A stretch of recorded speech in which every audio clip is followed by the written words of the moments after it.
राधा स्वामी दयाल की दया, राधा स्वामी सहाय। प्रेम पत्र राधा स्वामी, दूसरा भाग, वचन 15वां, सिलसिला 13। बयान इस बात का कि कोई सच्चा और कुल मालिक जरूर है और जीव तुरंत उसकी अंश है। दफा 91। हुजूर महाराज फरमाते हैं, जो कोई कुल और सच्चे मालिक की मौजूदगी के निस्बत शक लावे तो उसको यह कहा जा सकता है कि देखो, चैतन्य सब जगह मौजूद है, पर बिना मदद अपने से विशेष चैतन्य के कुछ कार्रवाई नहीं कर सकता है। जैसे इस लोक में भी चैतन्य मौजूद है, पर बगैर मदद सूरज की रोशनी और गर्मी के यहाँ कुछ रचना नहीं हो सकती और न कायम रह सकती है। और यह सूरज में अपने कुटुंब परिवार के यानी तारों के दूसरे अपने से ऊंचे सूरज के गिर्द घूम रहा है, जो कि इसका मरकज है, यानी यह हमारा सूरज उस सूरज से ताकत ले रहा है। दफा 92। इस कदर तो आसमानी इल्म और दूरबीन की मदद से मालूम हुआ, और संत फरमाते हैं कि उस बड़े सूरज के मंडल के ऊपर 3 सूरज मंडल एक से एक बहुत बड़े और हैं, और इन सब के ऊपर राधा स्वामी धाम है, जो कुल का मालिक और कुल का निज भंडार है। इससे साफ जाहिर है कि एक के ऊपर एक मालिक चला गया है और राधा स्वामी कुल के मालिक हैं। राधा स्वामी धाम अपार और अनंत है, उसके परे कोई मंडल या रचना नहीं है। 93। जो लोग अपनी नादानी और बेखबरी से कहते हैं कि कोई मालिक नहीं है और यह रचना अपने आप ही मसाले यानी माया से हुई है, किस कदर गलती से पड़े हैं। उनकी देह की कार्रवाई और इस लोक की कार्रवाई से साफ जाहिर है कि कुल रचना का ताल्लुक और उसकी कार्रवाई किसी ऊंचे और बड़े से बड़े स्थान से हो रही है। जैसे देह की कार्रवाई उस धार पर मुनहसर है जो दिमाग के ऊंचे मुकाम से उतरकर तमाम देह में रगों के मंडलों के वसीले से फैली हुई है, और इसी तरह इस लोक और कुल ऊंचे नीचे लोकों की रचना की कार्रवाई ऊंचे से ऊंचे और बड़े से बड़े सूरज मंडल के वसीले से जारी है।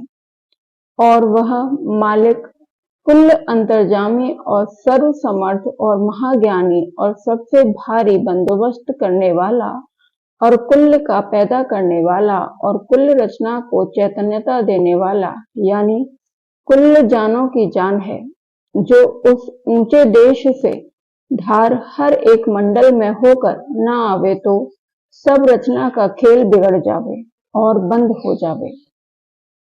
94। इस लोक की कुल रचना और भी देह की रचना से साफ जाहिर है कि हर एक देह और उसके अंग अंग के बनाने में कुदरत और समर्थता और इरादा और मतलब और कारीगरी पाई जाती है। फिर यह बातें बगैर महासमर्थ और महाज्ञानी मालिक के किस तरह जाहिर हुई, और कुल माया और उसके मसाले और शक्तियों पर उस कुल मालिक की कुदरत का असर साफ मालूम होता है, यानी यह सब उसी के हुक्म से पैदा हुई और अब उसी के हुक्म के ताबे हैं और उसकी मौज के मुआफिक उसी की ताकत के साथ जा बजा कार्रवाई कर रही हैं। दफा 95। और सूरत जीव उसी कुल मालिक की अंश है। देखो, यह सूरत जिस शरीर में अपना ज़हूर करती है, जैसे जब किसी दरख्त के बीज से कुला फूटता है यानी आदिधार प्रकट हुई, उसी वक्त से जितने की शक्ति है, जैसे खींच शक्ति, हटाव शक्ति और बनाव शक्ति और बिजली और रोशनी और पांचों तत्व और तीनों गुण, सब उस देह में मौजूद होकर और इसी आकाश से मसाले लेकर उस देह का बनाव और संभाल करते हैं। और जब तक के सूरत उस देह में मौजूद रहे तब तक बावजूद कि यह सब आपस में मुखालिफ और उल्टे हैं, पर हिल मिल कर काम कर देते हैं। और जिस वक्त की सूरत उस देह को छोड़ती है, उसी वक्त से आपस में बरखिलाफी के साथ कार्रवाई करके उसका रूप और रंग बिगाड़ देते हैं। दफा 96। ऊपर के बयान से जाहिर है कि सब तत्व और गुण शक्तियां सूरत के हुक्म बरदार हैं। जहां यह अपना ज़हूरा करें, वहां यह सब हाजिर होकर उसकी ताबेदारी में कार्रवाई करते हैं, और जब वह उस देह को छोड़ देवे, तब सब जुदा होकर अपने अपने मंडल में समा जाते हैं। और जो कि यह सूरत ही इस लोक में सत्य है कि इसके आसरे सब रचना सत्य दिखलाई देती है, यानी कुल देहियां अपनी अपनी कार्रवाई कर रही हैं, और सब देहियों और रूपों को चैतन्य करने वाली भी यही सूरत है। इसी के वसीले से कुल रस और आनंद और सरूर पैदा होता है।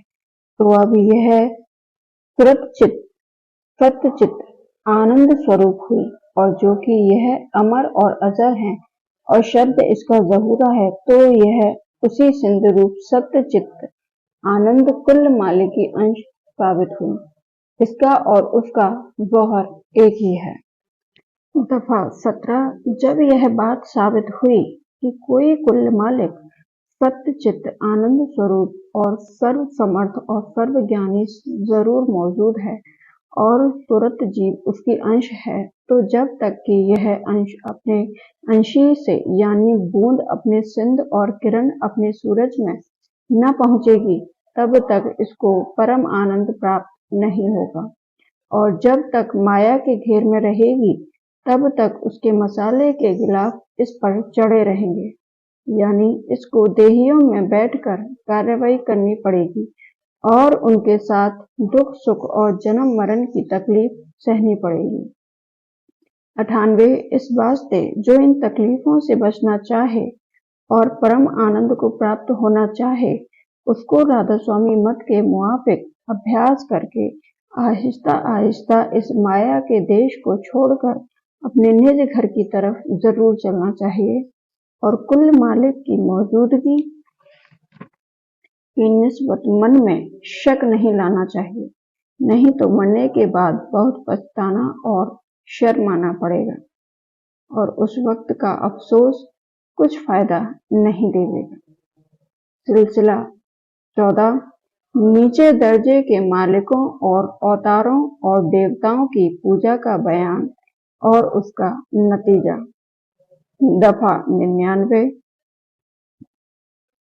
जो लोग क्योरों को यानी देवताओं और अवतारों को मालिक समझकर मान रहे हैं, उनका पूरा और सच्चा उद्धार नहीं हो सकता है।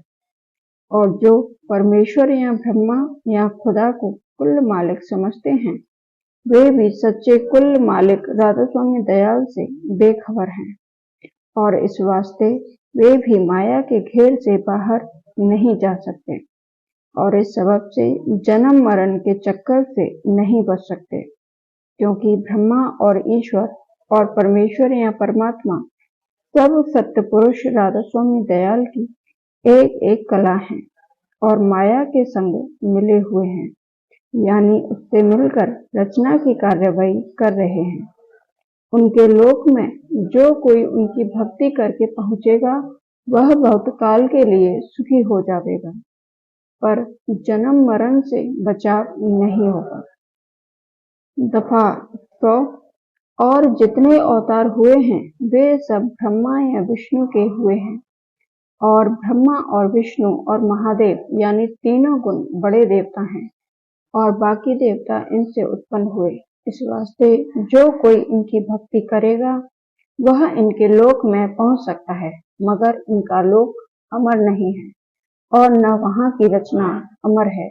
इस सबब से जन्म मरण से छुटकारा नहीं हो सकता है, और बनिस्बत ब्रह्मा, पार ब्रह्मा और शक्ति के देश यहाँ लोक के देवताओं और अवतारों के लोकों में उम्र भी थोड़ी है, यानी वहाँ जन्म मरण जल्द होता है और सुख भी ऊपर के लोकों की निस्बत कम है।